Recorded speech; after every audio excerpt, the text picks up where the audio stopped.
ಸ್ನೇಹಿತರೆ, ಶಾಲಾ ಶಿಕ್ಷಣ ಸಚಿವರಾದಂಥ ಮಧು ಬಂಗಾರಪ್ಪನವರು ವಿಧಾನ ಪರಿಷತ್ತಿನಲ್ಲಿ ಕೆಲವೊಂದು ಸಚಿವರ ಪ್ರಶ್ನೆಗಳಿಗೆ ಉತ್ತರವನ್ನು ನೀಡಿದ್ದಾರೆ. ಅದನ್ನು ನೀವು ಈಗ ನೋಡಬಹುದು. ಸಭಾಪತಿಗಳೇ, ಮಾನ್ಯ ಸಚಿವರು ಉತ್ತರವನ್ನ ಕೊಟ್ಟಿದ್ದಾರೆ. ನಾನು ಕೇಳಿರೋ ಪ್ರಶ್ನೆ, ಈ ಶಾಲೆಗಳಲ್ಲಿ ಮೊಟ್ಟೆ ವಿತರಣೆಯನ್ನು ಸರ್ಕಾರ ಮಾಡ್ತಾ ಇದೆ, ಅದಕ್ಕೆ ಮಾನ್ಯ ಅಜಿತ್ ಪ್ರೇಮ್ಜಿ ಫೌಂಡೇಶನ್ ತುಂಬ ಸಹಾಯವನ್ನು ಮಾಡಿದೆ. 1500 ಕೋಟಿ ರೂಪಾಯಿವರೆಗೆ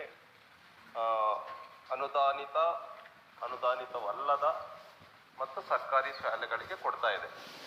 ಅದರಲ್ಲಿ ಮೊಟ್ಟೆಯನ್ನ ಕೆಲವು ವಿದ್ಯಾರ್ಥಿಗಳು ತಗೊಳ್ಳೋದಿಲ್ಲ ಮತ್ತು ಇನ್ನು ಕೆಲವು ವಿದ್ಯಾರ್ಥಿಗಳು ಶನಿವಾರ ಮತ್ತು ಸೋಮವಾರ ತೆಗೆದುಕೊಳ್ಳೋದಿಲ್ಲ. ಪರಿಣಾಮವಾಗಿ ಏನಾಗಿದೆ,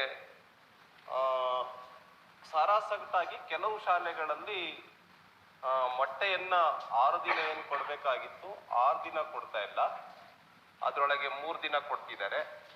ಮತ್ತೆ ಬಾಳೆಹಣ್ಣು ಏನು ಕೊಡಬೇಕು ಅಂತ ತೆಗೆದುಕೊಳ್ಬೇಕು ಅಂತ ಇದ್ದಾರೆ ಆ ವಿದ್ಯಾರ್ಥಿಗಳಿಗೆ, ಅದನ್ನು ಕೂಡ ಸಮರ್ಪಕವಾಗಿ ತೆಗೆದುಕೊಳ್ತಾ ಇಲ್ಲ. ಈ ತಾರತಮ್ಯ ಏನಾಗಿದೆ, ಇದ್ರ ಬಗ್ಗೆ ಸರ್ಕಾರ ಏನ್ ಕ್ರಮ ತೆಗೆದುಕೊಂಡಿದೆ ಅನ್ನುವಂತ ಪ್ರಶ್ನೆಯನ್ನ ಕೇಳಿದ್ದಾರೆ.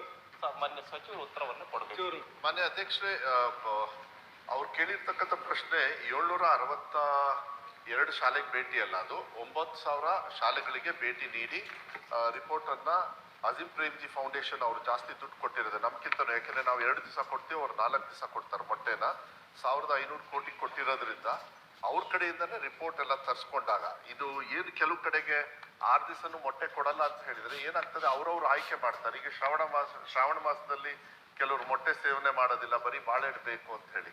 ಅದಕ್ಕೆ ಈ ತರದ್ದು ಗೊಂದಲ ಬಿಟ್ರೆ ಬೇರೆ ತರದ್ದು ಯಾವುದೇ ತರದ ತೊಂದರೆ ಇಲ್ಲ. ಕೆಲವು ಪೇರೆಂಟ್ಸ್ ಅಲ್ಲೇ ಟೀಚರ್ಸೇ ತೀರ್ಮಾನ ಮಾಡೋರು, SDMC ಅವ್ರು ಏನಂತ, ಇಲ್ಲ ಇವತ್ತೆಲ್ಲ ಮೊಟ್ಟೆ ಕೊಟ್ಬಿಡೋಣ, ಇಲ್ಲಾಂದ್ರೆ ಇವತ್ತೆಲ್ಲ ಬಾಳೆಹಣ್ಣು ಕೊಡೋಣ ಅಂತ. ಅದಕ್ಕೆ ಈಗ ನಾವೇನ್ ಮಾಡಿದೀವಿ ಅಂದ್ರೆ, ಈಗ ನೆಕ್ಸ್ಟ್ ಪೋಷಕರಿಂದ ಅವರಿಂದಾನೇ ಫಸ್ಟೇ ಬರ್ಸ್ಕೊಂಡ್ಬಿಡ್ತೀವಿ. ಬರ್ಸ್ಕೊಂಡಾಗ ಯಾವುದೇ ತರದ ತೊಂದರೆ ಆಗೋದಿಲ್ಲ. ಇಲ್ಲಾಂದ್ರೆ ನಮ್ಮ ಮಕ್ಕಳಿಗೆ ಮೊಟ್ಟೆ ತಿನ್ಸ್ಬಿಟ್ರು, ಇಲ್ಲ ಬೇರೆ ಬೇರೆ ರೀತಿಯಲ್ಲೂ ಕೂಡ ಒಂದು ಉದಾಹರಣೆನೂ ಕೂಡ ಬಂತು. ಇಲ್ಲ ಈ ದೇವಸ್ಥಾನನೂ ಇಲ್ಲ, ಏನೂ ತೊಂದರೆ ಇಲ್ಲ. ಮಂಡ್ಯ ಭಾಗದಲ್ಲಿ ಅವ್ರೇನಂತ ಮಾಡಿದ್ರು, ನೀವು ಮೊಟ್ಟೆ ಕೊಡೋದಾದ್ರೆ ನಾವು ಶಾಲೆಗೆ ಮಕ್ಕಳನ್ನ ಕಳ್ಸೋದಿಲ್ಲ, ನಾವು TC ತಗೊಂಡು ಹೋಗ್ತೀವಿ ಅಂತ. ಇಂಥ ಸಮಸ್ಯೆನೂ ಎದುರಾಗೋದ್ರಿಂದ ಅಡ್ಮಿಷನ್ ಟೈಮಲ್ಲೇ ಅವರಿಂದನೇ ನಾವು ಬರ್ಸ್ಕೊಂಡ್ಬಿಟ್ರೆ ಅವಾಗ ಅವ್ರಿಗೆ ಏನ್ ಬೇಕು ನಮಗೆ ಕೊಡೋದಕ್ಕೂ ಕೂಡ ಒಳ್ಳೆ ರೀತಿಯಲ್ಲಿ ಅವಕಾಶಗಳಾಗ್ತವೆ. ಆದ್ರೆ ಯಾವುದೇ ತರದ mismanagement as far as funds are concern ಅದು ಯಾವುದೇ ಕಾರಣಕ್ಕೂ ಆಗ್ಲಿಕ್ಕೆ ನಾವು ಬಿಟ್ಟಿಲ್ಲ. ಈ ತರ ಕಂಪ್ಲೇಂಟ್ ಬಿಟ್ರೆ ಇನ್ನೇನಿಲ್ಲ.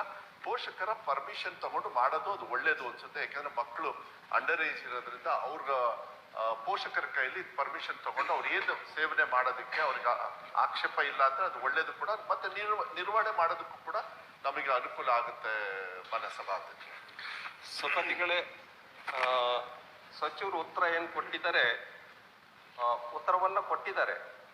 APF ಅಜಿತ್ ಪ್ರೇಮ್ಜಿ ಫೌಂಡೇಶನ್ ಏನ್ ಮಾಡಿದೆ, ನನ್ನ ಪ್ರಕಾರ 762 ಶಾಲೆಗಳಿಗೆ ಭೇಟಿ ನೀಡಿದೆ. ಅದರಲ್ಲಿ 568 ಶಾಲೆಗಳಲ್ಲಿ ಮೊಟ್ಟೆಯನ್ನು ಸಮರ್ಪಕವಾಗಿ ನೀಡದೇ ಇರುವ ಬಗ್ಗೆ ವರದಿಯನ್ನು ಸಲ್ಲಿಸಿದ್ದಾರೆ. 700 ಇರ್ಬೋದು, ನೀವು 9000 ಸಂಖ್ಯೆ ಅಂತ ಹೇಳ್ತಾ ಇದ್ದೀರಾ. 1000 ಉತ್ತರ ಕೊಟ್ಟಿದೆ ನೋಡಿ, ಆ ಕಡೆ ನೀವು ಉತ್ತರ ಕೊಟ್ಟಿದ್ರಿ. 9000 ಸಂಖ್ಯೆ ಅಂತ ನೀವು ಹೇಳಿದ್ದೀರಾ. ಇಲ್ಲಿ ಅಜಿತ್ ಪ್ರೇಮ್ಜಿ ಫೌಂಡೇಶನ್ ವರದಿಯಲ್ಲಿ 762 ಶಾಲೆಗಳ ಪೈಕಿ 568 ಶಾಲೆಗಳಿಗೆ ಭೇಟಿ ಮಾಡಿ ವರದಿಯನ್ನ ಕೊಟ್ಟಿದ್ದಾರೆ.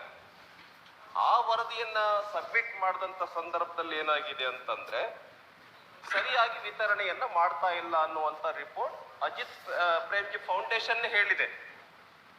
ಬೇರೆ 1500 crores ಆಫ್ ರುಪೀಸ್ ಸರ್ಕಾರಕ್ಕೆ ಬಹಳ ದಾನಿಗಳು, ಶಿಕ್ಷಣ ಪ್ರೇಮಿಗಳು ಆಗಿರ್ತಕ್ಕಂಥ ಅಜಿತ್ ಪ್ರೇಮ್ಜಿ ಅವರಿಗೆ ನಾವೆಲ್ಲರೂ ಕೂಡ ಅಭಿನಂದಿಸಬೇಕು. ಕಳೆದ 30 ವರ್ಷದಿಂದ ಕೊಡ್ತಾ ಇದ್ದಾರೆ. ಅಂತ ಒಂದು ಫೌಂಡೇಶನ್ ಈ ರೀತಿ ರಿಪೋರ್ಟ್ ಅನ್ನ ಕೊಟ್ಟಿರುವಾಗ ಇದನ್ನ ನಾವು ಸ್ವಲ್ಪ ಒಪ್ಕೋಬೇಕಾಗುತ್ತೆ ಅನ್ನುವಂಥದ್ದು ಅಷ್ಟೇ ನನ್ನ ಕಾಳಜಿ. ನಾನು ಏನೋ ಮಿಸ್ಮ್ಯಾನೇಜ್ಮೆಂಟ್ ಆಗಿದೆ ಅಂತ ನಾನು ಹೇಳ್ತಾ ಇಲ್ಲ. ಅಜಿತ್ ಪ್ರೇಮ್ಜಿ ಫೌಂಡೇಶನ್ ಹಿಂಗ್ ಹೇಳ್ತಾ ಇದೆ. ಬಹಳ ಕಾಳಜಿಯಿಂದ ಹೋಗಿ ಸರ್ವೆ ಮಾಡಿದ್ದಾರೆ. ಅದಕ್ಕೆ ಈ ಕ್ಲಸ್ಟರ್ ಲೆವೆಲ್ ನಲ್ಲಿ ಇರ್ತಕ್ಕಂಥ ಶಾಲೆಗಳು, ತಾಲೂಕ್ ಮಟ್ಟದಲ್ಲಿರ್ತಕ್ಕಂಥ ಶಾಲೆಗಳು, ಜಿಲ್ಲಾ ಮಟ್ಟದಲ್ಲಿರ್ತಕ್ಕಂಥ ಶಾಲೆಗಳಿಗೆ ಈಗ ಮೊಟ್ಟೆ ಬೇಡ ಅಂತ ಹೇಳಿದ್ರೆ ಬಾಳೆಹಣ್ಣು ಕೊಡಿ ಅಂತ ಯಾರು ತಗೊಳ್ತಾ ಇದ್ದಾರೆ ಬಾಳೆಹಣ್ಣು? ಹಂಗಾದ್ರೆ ರೇಟ್ ಎಷ್ಟು?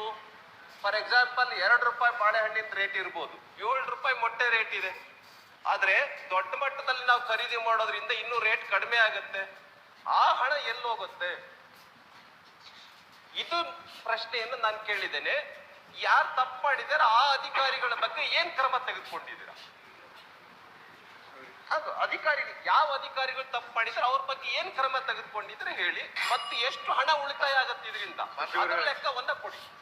ಮಾನ್ಯ ಸಭಾಧ್ಯಕ್ಷ, ಇದಕ್ಕೆ ಸಂಪೂರ್ಣವಾಗಿ SDMC ಅವರಿಗೆ ದುಡ್ಡು ಹೋಗೋದ್ರಿಂದ ಅವರೇ ನಿರ್ವಹಣೆ ಮಾಡ್ತಾರೆ. ಯಾವುದೇ ಅಧಿಕಾರಿಗಳು ಹೋಗಿ ಮೊಟ್ಟೆ ಕೊಡ್ತಕ್ಕಂಥ ಪದ್ಧತಿ ಯಾವುದೂ ಇಲ್ಲ. ಅವ್ರು ಏನಂತ ರಿಪೋರ್ಟ್ ಕೊಟ್ಟಿದ್ದಾರೆ ಅಂದ್ರೆ, ಕೆಲವು ಕಡೆಗೆ ಮೊಟ್ಟೆ ಕೊಡ್ತಾರೆ, ಕೆಲವು ಕಡೆಗೆ ಬಾಳೆಹಣ್ಣು ಕೊಡ್ತಾರೆ, ಅವ್ರವ್ರದೇ ಆಗಿರ್ತಕ್ಕಂಥ ಚಿಂತನೆ ಮಾಡ್ಕೊಂಡಿದ್ದಾರೆ. ಆ ರಿಪೋರ್ಟ್ ಮೇಲೆನೆ ಇವಾಗ ನಾವು ಒಂದು ಸ್ಟ್ಯಾಂಡರ್ಡ್ ಅವ್ರಿಗೆ ದುಡ್ಡು ಎಲ್ಲಿ ಉಳಿತದೆ ಅಂತ ಕೇಳ್ತಾ ಅದು ಕೇಳ್ಬಿಡಿ. ದುಡ್ಡು ಈಗ ತತ್ತಿಗೆ 7 ರೂಪಾಯಿ, ಹಾ. ಬಾಳೆಹಣ್ಣಿಗೆ 2 ರೂಪಾಯಿ. ಬಾಳೆಹಣ್ಣು ಅಲ್ಲಲ್ಲ, ಕೇಳಿ ಅವ್ರು ಹೇಳುದು ಆ ದುಡ್ಡು ಎಲ್ಲಿ ಉಳಿತದೆ ಅಂತ ಕೇಳ್ತಾ ಅದನ್ನ ಹೇಳಿದ್ರು. ಎಲ್ಲೂ ಉಳಿಯೋದಿಲ್ಲ. ಏನಾದ್ರು ಉಳಿದ್ರೇನೋ ಅದು SDMC ಅವರ ಅಕೌಂಟ್ ಅಲ್ಲೇ ಇರ್ತದೆ. ಆದ್ರೆ 2 ರೂಪಾಯಿ ಬಾಳೆಹಣ್ಣು ಸಿಗೋದಿಲ್ಲ. ಅದನ್ನ ಅಷ್ಟೊಂದು ಹೋಲಿಕೆ ಅಲ್ಲ. ಬಾಳೆಹಣ್ಣು ಮೊಟ್ಟೆ ಏನಿದ್ರು ಕೂಡ ಹೆಚ್ಚು ಕಮ್ಮಿ ಒಂದು 50 ಪೈಸಾ ಹೆಚ್ಚು ಕಮ್ಮಿ ಆಗ್ತದೆ. ಅದು SDMC ಅವರೇ ಸಚಿವರೇ ತಮಗೆ ಮಾಹಿತಿ ಎಷ್ಟು ಮೊಟ್ಟೆ ರೇಟು 7 ರೂಪಾಯಿಗಿಂತ ಇನ್ನೂ ಕಡಿಮೆ ಸಿಗ್ಬೋದೇನೋ. 7 ರೂಪಾಯಿ ಅಂತ ಇಟ್ಕೊಳ್ಳಿ, 7 ರೂಪಾಯಿ ಅಥವಾ 6 ರೂಪಾಯಿ 5 ರೂಪಾಯಿ ಬಾಳೆಹಣ್ಣಿನ ರೇಟ್ ಇದೆ ಅಂತ ನಾನು ಒಪ್ಪಲ್ಲ, ಯಾರು ಒಪ್ಪಲ್ಲ. 5 ರೂಪಾಯಿ ಇದೆ. ಅದು ದುಡ್ಡು ಎಷ್ಟು ಉಳಿಲಿ, ಆ ದುಡ್ಡು ಎಲ್ಲಿರ್ತದೆ ಅಂತ ಕೇಳ್ಬಿಡಿ. ಇಲ್ಲ, ಯಾವ್ದು ಡಿಫ್ರೆನ್ಸ್ ಅಮೌಂಟ್ ಏನಾದ್ರು ಇದ್ರೇನು ಅದು SDMC ಅಲ್ಲೇ ಇರ್ತದೆ. ಮಾನ್ಯ ಅಧ್ಯಕ್ಷರೇ,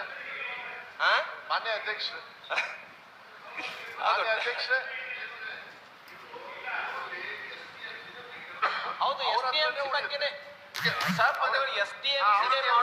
SDMC ಬಗ್ಗೆ ಕ್ರಮ ತೆಗೆದುಕೊಳ್ಳೋರು ಯಾರು? ಪ್ರಾಬ್ಲಮ್ ಏನಿದೆ ಮಾನ್ಯ ಅಧ್ಯಕ್ಷರೇ, SDMC ಬಗ್ಗೆ ಕ್ರಮ ತೆಗೆದುಕೊಳ್ಳೋರು ಯಾರು? ಒಂದ್ ನಿಮಿಷ ಸರ್.